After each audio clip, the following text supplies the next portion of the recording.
Right, so we're up to the next chapter in our book, which is Boy Tales of Childhood by Roald Dahl. This chapter is called Mr. Coombes. And if you've got a copy of it and it looks like this at home, we're on page 39. We've just read the bit where Roald has dropped the mouse into the gobstopper jar, and then with his friends, they've run out of the shop. And the next chapter is called Mr. Coombes, and it goes a little bit like this. The flush of triumph over the dead mouse was carried forward to the next morning as we all met again to walk to school. "Let's go and see if it's still in the jar," somebody said as we approached the sweet shop. "Don't," Thwaite said firmly. "It's too dangerous. Walk past as though nothing has happened." As we came level with the shop, we saw a cardboard notice hanging on the door. The cardboard notice said, "Closed." We stopped and stared. We had never known the sweet shop to be closed at this time in the morning, even on Sundays. "What's happened?" we asked each other. "What's going on?" We pressed our faces against the window and looked inside. Mrs. Pratchett was nowhere to be seen. "Look!" I cried. "The gobstopper jar is gone. It's not on the shelf. There's a gap where it used to be." "It's on the floor," someone said. "It's smashed to bits and there's gobstoppers everywhere." "There's the mouse," someone else shouted. We could see it all, the huge jar smashed to smithereens with the dead mouse lying in the wreckage and hundreds of many-coloured gobstoppers littering the floor. "She got such a shock when she grabbed hold of the mouse that she dropped everything," somebody was saying. "But why didn't she sweep it all up and open the shop?" I asked. Nobody answered me. We turned away and walked towards the school. All of a sudden, we had begun to feel slightly uncomfortable. There was something not quite right about the shop being closed. Even Thwaite was unable to offer a reasonable explanation. We became silent. There was faint sense of danger in the air now. Each one of us had caught a whiff of it. Alarm bells were beginning to ring faintly in our ears. After a while, Thwaites broke the silence. "She must have got one heck of a shock," he said. He paused. We all looked at him, wondering what wisdom the great medical authority was going to come out with next. "After all," he went on, "to catch hold of a dead mouse when you're expecting to catch hold of a gobstopper must be pretty frightening, don't you agree?" Nobody answered him. Well now, Thwaites went on, "when an old person like Mrs. Pratchett suddenly gets a very big shock, I suppose you know what happens next." "What?"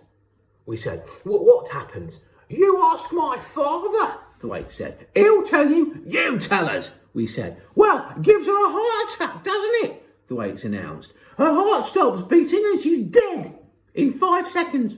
For a moment or two, my own heart stopped beating. Thwaites pointed a finger at me and said darkly, "I'm afraid you've killed her." "Me?" I cried. Why just me? We were all there. "It was your idea," they said. "And what's more, you put the mouse in." All of a sudden, I was a murderer. At exactly that point, we heard the school bell ringing in the distance, and we had to gallop the rest of the way so as not to be late for prayers. Prayers were held in the assembly hall. We all perched in rows on wooden benches, while the teachers sat up on the platform in armchairs facing us. Sounds like a good idea. The 5 of us scrambled into our places just as the headmaster marched in, followed by the rest of the staff. The headmaster is the only teacher at Llandaff Cathedral School that I can remember.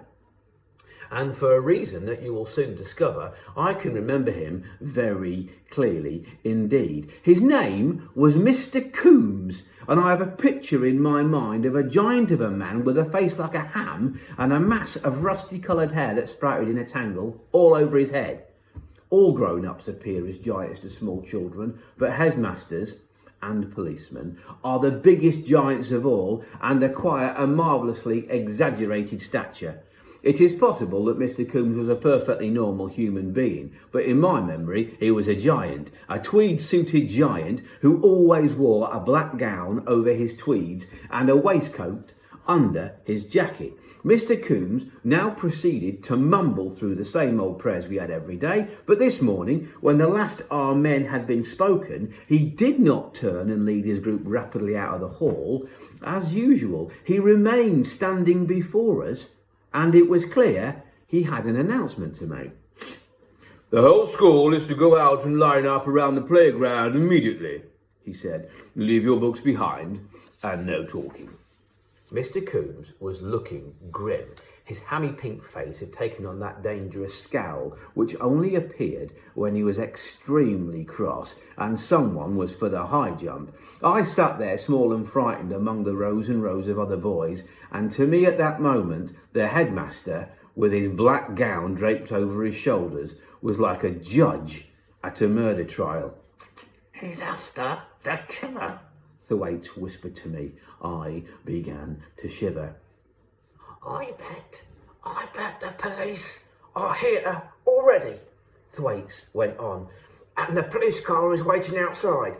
As we made our way out to the playground, my whole stomach began to feel as though it was slowly filling up with swirling water.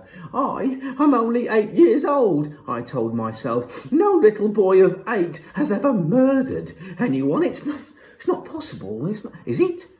Out in the playground on this warm, cloudy September morning, the deputy headmaster was shouting, "Line up in forms, sixth form over there, fifth form next to them, spread out, get on with it. Stop talking, all of you." Thwaites and I and my other 3 friends were in the second form, lowest but one, and we lined up against the red brick wall of the playground, shoulder to shoulder. I can remember that when every boy in the school was in place, the line stretched right round the 4 sides of the playground, about 100 small boys altogether, aged between 6 and 12, all of us wearing identical grey shorts, grey blazers and grey socks and black shoes. "Stop that talking!" shouted the deputy head. "I want absolute silence." But why for heaven's sake were we in the playground at all? I wondered. Why we lined up like this? It's never happened before. I half expected to see 2 policemen come bounding out of the school to grab me by the arms and put handcuffs on my wrists right there and then. A single door led out from the school onto the playground. Suddenly, it swung open, and through it, like an angel of death, strode Mr. Coombes, huge and bulky in his tweed suit and black gown, and beside him, believe it or not, right beside him, trotted the tiny figure of Mrs. Pratchett herself. Mrs. Pratchett was alive. I should have done that in a different voice. The relief was tremendous. "She's alive," I whispered to Thwaites, standing next to me. "I didn't kill her." Thwaites ignored me. "We'll start over here," Mr. Coombes was saying to Mrs. Pratchett. He grasped her by one of her skinny arms and led her over to where sixth form was standing. Then, still keeping hold of her arm, he proceeded to lead her at a brisk walk down the line of boys. It was like someone inspecting the troops. "What on earth are they doing?" I whispered. Thwaites didn't answer me. I glanced at him. He had gone rather pale. Too big! I heard Mrs. Pratchett saying. "Much too big! It's none of this lot! Let's have a look at them titchy ones!" Mr. Coombes increased his pace. "We'd better go all the way round," he said. He seemed in a hurry to get this over with now, and I could see Mrs. Pratchett's skinny goat legs trotting to keep up with him. They had already inspected one side of the playground where the sixth form were. Now we watched them move down the second side, and then the third side. "Still too big!" I heard Mrs. Pratchett croaking. "Much too big! Smaller than these! Much smaller! Where are them nasty little ones?" They were coming closer to us now. Closer. And closer. They were starting on our side. Every boy in our form was watching Mr. Coombes and Mrs. Pratchett as they came walking down the line towards us. "Nasty cheeky lot, these little ones," I heard Mrs. Pratchett muttering. "They comes into my shop and they think they can do what they damn well likes." Mr. Coombes made no reply to this.